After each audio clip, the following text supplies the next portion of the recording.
borage is finally in bloom and everything is looking so beautiful. Hi, my name's Alicia and welcome to my garden. Everything is looking so lush and full. I have a list a mile long of jobs that I need to do in the garden today. So we'll take a quick little peek at how the garden is currently looking. And then I need to do some harvesting to start with. However, I think I'm going to leave that for a short. So come along with me as I get a few tasks done in the garden today. What needs to be harvested is this cauliflower. There are mountains of snow peas, sugar snaps, and a couple of shelling peas. They weren't a top performer this year, but there is still a couple and they are absolutely delicious. These are mustards that have gone to seed. I actually thought they were the same variety, but clearly they're not because their flowers are completely different. A lot of the brassicas are now going to flower, so they need to be harvested. And then check out this celtus. It is now going to seed and it needs to come out. The other one is in much better condition, but it is still going to seed.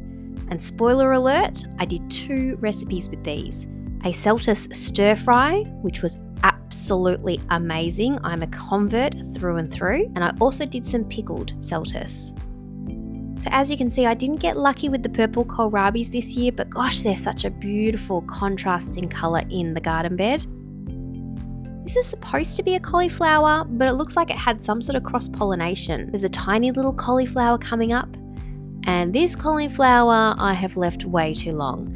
You can also see the purple tinge on it from the hot weather that we've been experiencing.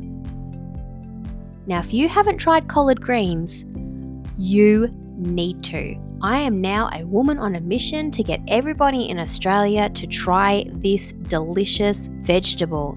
Oh my goodness, it is so yum.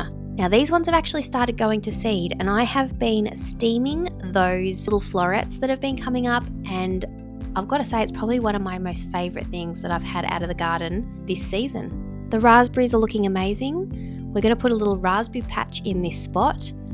I also got another one of these Terracotta Hoyas. It's such a cute little bird shape and it is doing such a great job of helping keeping that plant watered. That was a Romanesco and that was supposed to be a purple sprouting broccoli, but as you can see, these are definitely purple sprouting broccolis. They are going crazy at the moment. The Brussels sprouts are also getting a little bit bigger. However, I'm thinking that I'm going to have to remove these tops just to give the plant a little bit more energy to get these Brussels sprouts bigger before we need to take these plants out. And apparently they taste delicious. These are some sugar snaps that have been left way too long, but we'll collect those seeds for next time. And look who's back in the garden. Ugh! Every day, multiple times a day. These blackbirds are doing my head in. Netting is the only way to keep them out. So many flowers on the broad beans. Haven't set any pods yet, but that's fine. They can take their time. This cute little cauliflower is ready to harvest also. How pretty is that kale? Oh, I just love a pop of purple in the garden.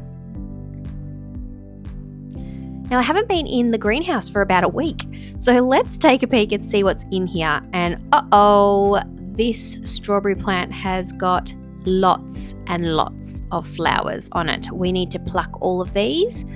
As much as it's gorgeous to see all those flowers on all the strawberry plants, I have been removing all of them because I learnt last year that I got very tiny strawberries because we need those leaves to be the biggest part of the plant before we get the strawberry production. So I am going to be plucking all of those. This red capsicum is coming along really good, new growth and some buds on there too. The lemongrass doesn't look fantastic, but it is alive, so we have overwintered that. And there's the other chilies.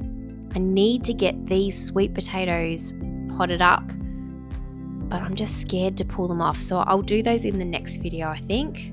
And those little bits that are coming off that orange sweet potato are still hanging in there, but just not really growing. So let's give everything a good water, because it has been, as I said, about a week since I've been in here. Everything's pretty dry. It's lovely and humid and warm in this greenhouse. I cannot believe how amazing it is. And I've actually now put all of my tomatoes and chilli seeds that I have germinated in here, and they're doing really well. So here we go, the plucking process. Let's get rid of all of these flowers because we want big leaves to have some big strawberries. Oh, didn't think there was many in there. And then as I moved some of those leaves, there was so many flowers hiding underneath. So just having a really good look. I heard Anthony from Sydney Backyard Veggies say that if you want to speed up the production of your winter vegetables, give them lots of nitrogen. So I bought this Rooster booster. I haven't used it before, but I've seen Larissa from Riss Little Veggie Patch use it on her garden. So I'm basically putting it everywhere. We have this huge mandarin tree that we cut back completely 2.5 years ago. And guess what? You're not supposed to cut citrus back more than 10% at a time. And we cut it right back to the stump. So it has finally got flowers on it. I cannot believe it. And while we're over here, let's just take a moment to appreciate that amazing vine that has completely come out in bloom. And a very quick little look at the salad bar as well. Most things are going to seed in there now, so I'm just going to let them go to seed and collect all of those for the next season. Now, we recently upgraded our cubby house, not by choice but because the other one had disintegrated, and I used to hide all of my bits and bobs for the garden behind the old cubby house, but this one being so massive meant that there was no place to hide anything, and everything was just getting chucked in underneath, which is actually supposed to be a sand pit. So I wanted to get some sort of storage solution for under here, but because of the fact that it's got the high bottom area that's sort of raised for a sand pit, I couldn't get anything with doors on it because you wouldn't be able to open the doors. But then I thought, how about one of those office cabinets where they have those sliding doors? And that's what I bought. I'm super happy with this. All of my garden things are now safely and neatly put away. So this is now containing all of my pots and all of my extra potting mixes, my grow bags, netting, everything that you could possibly want is now in one spot, nice and neat in the garden. Now, I had no idea that bean plants are actually perennials. So if you cut them down at the base after they're finished for the season, because they don't like frost, they will actually come back when the weather warms up. So you can see that little plant in the middle has survived the winter. So I'm just putting in 10 new seeds to get some bush beans started, because they were definitely one of my favourite crops last season. So let's go out the front and take a look at the potatoes, and they are coming along so nicely. I can't even believe it. Last time when I grew the Dutch creams, they literally took months to germinate, and these have all just popped up so quickly. And I tell you what, those little zip ties, oh my goodness, best invention ever. It is so easy. If I need to mow the lawn, I can throw these pots around, and when I put them back into position, it doesn't matter where they go, I will always know who's who in the zoo. Like that one, for example, is your pink eye, and this one is the royal blue, and that one is the Dutch cream, because I can see very clearly which colour is which potato. But as I'm editing this video, this is what these guys look like today. What? This is literally like just a week later. These are now ready for hilling. So you can see the ones that are down further. Those sabacos, oh my goodness, they are just bursting out of that pot. I'm going to use the toilet roll trick that I said in my last video to put in some of these red bunching onions, which I think are just spring onions that are a red colour. So they will be fun to add a little bit of colour in the garden. Now, I had already put in all my basil seeds a few weeks ago and they are coming along beautifully. And then I realised I don't even have just the normal sweet basil. So I actually did buy some Genovese basil, but I was looking around for something and I found this box that I had purchased from Mr. Fothergrills with just a couple of things for the kids to get planting. And as a freebie, look what they threw in. So let's get all of these planted. The first thing I am going to do is just take out those dandelions now. I really do need to try those leaves while they're young and tender because apparently they're more palatable when they're young. But I'm not going to lie, I haven't grown up eating a weed in inverted commas, so I'm a little scared to do that, but I love experimenting with things, so I really do need to try. So this is what I'm going to be planting now, those free basil seeds, bush basil, which is actually the Greek basil that I grew last year, the Genovese, the lemon coriander, and some orange thyme. That sounds delicious. Now that bush basil was probably my favourite for garnishing this year. Now this is a job that I have been putting off for weeks now and I have to get it done. I've got more tomato seeds that need to be put into some cells. The chilies and peppers need to now come out of these cells and be potted up. But first of all, I am going to plant some more dill seeds. Now, I have got lots of tetra dill growing at the moment. In fact, I put some of that in the community garden also. But I've got to be honest, I actually really like just the original dill. I find it so much more delicate and a bit more palatable in dishes. So I found the original packet, which are these ones from the Happy Valley Seeds, and I'm going to plant those. So today I'm going to be planting some Serrano chilies, the Bishop's Crown chili, the golden capsicums, and the Bulgarian carrot chilies. Now I also haven't had any luck with the black jalapenos or the Sugar Rush stripies coming up, so I'm going to plant 4 more of those seeds.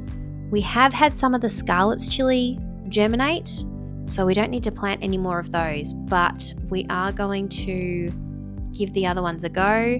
I've taken out the tags for the normal Sugar Rush peach because I didn't get any luck with those last year and I had a feeling that we weren't going to get luck again, so I gave all the seeds that I had left a go. And also those little ones which were the most expensive chilies in the world, they also didn't germinate. So we're just going to replace all those with these new varieties. Then I'm just going to transplant some of these chilies into some bigger pots so that they can start stretching their legs a little bit, and that will give me some more cells to be able to grow the tomato varieties that have not yet been planted. So when I planted up the tomatoes a couple of weeks ago, I had already pre-done all of these tags. I was just waiting for that Costaluto Fiorentino to arrive in the mail. And now that it has, I will get these red cherries that I had saved from last year and some of the yellow pears. So I just put them on this packing plasticky stuff that you get, and these came off super easy, like quite literally just peeled off. Look at that. So I have actually done some of the tomatoes on paper towel, except the ones on the paper towel I actually didn't want to regrow this year. Now tell me if I'm wrong, but those are mulberries already on this mulberry tree. How amazing! So this variety is white chatoot, and apparently these taste like cotton candy. I cannot believe how amazing that is. Look at them, they're so pretty. I mean, correct me if I'm wrong that they're not the fruit, but I'm guessing that they are. And then my apple. Have I killed it? I shouldn't have overwintered it in the greenhouse. I should have let it get the cold, but I am starting to get a bit concerned that I should have kept that outside. Now, in my travels around the garden, I also noticed that there is a couple of parsley plants growing in my blueberry pot. So we are going to get that out and we are going to put those in the community garden. because you can never have enough parsley. And while I've got that pot cleaned out now, I'm just going to take the opportunity to put in some of this rose, gardenia and azalea potting mix, because that is a higher acid medium and that is what these blueberries will thrive with.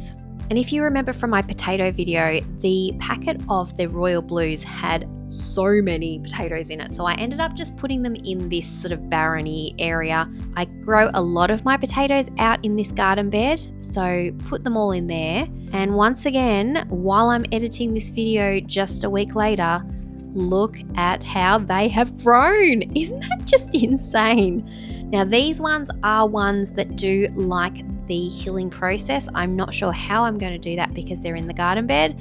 Maybe I'll just chuck some on and kind of like mound up around their base. I don't know just yet, but they are looking fabulous. And I looked up as well as I was walking around, and look at all these figs on our fig tree. I'm not a big fig fan though, so if you've got a good recipe, and if you remember when I potted these up, unfortunately my vision didn't come to life as I was expecting. So I thought that this would be really pretty to have the daffodils in the center with all of the white snowbells around the outside. But what ended up happening was the snowbells came out early. The daffodils have now come out, but they just are too short. They needed to be much taller to have the effect that I was kind of hoping for. So I'm thinking that I might swap them around. Have the daffodils on the outside and the snowbells on the inside next time. And a quick little update, look at these guys that have germinated already. So many red cherries. The Costoluto Fiorentinos have come up. No yellow pears just yet, and none of the eggplants and none of the chilies. But so fun to see those tomatoes, especially the red cherries, because those are what we saved last year. Another sunset, another day over.